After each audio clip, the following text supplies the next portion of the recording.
Здравствуйте, там игровой компьютер, пожалуйста. Чего? Мы только спросить. Здравствуйте, хорошо, спрашивайте. Так, а где у вас тут туалет? Там, Все, жди здесь и без приколов, чтобы. понятно. Смотри, во-первых, прикол.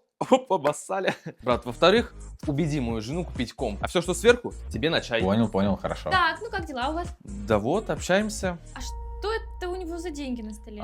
Так это я кассу пересчитывал. Да?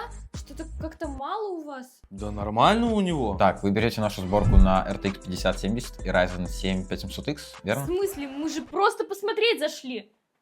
Да, но ваш муж рассказал о своей мечте, и я не смог ему отказать. Что про мечту какую? Ну это вот она та самая. Он хочет стать киберспортсменом, выиграть турнир, на эти деньги отвезти вас на море и сделать вам там предложение вообще. Это правда? Да. Ты у меня такой романтик. Классно, круто. Берем компьютер. Хорошо, оформляем. Это вам на медовом месяце. Блин, вы такой щедрый, прям всю кассу отдали. Все для любви. Компикс по ссылке в шапке профиля.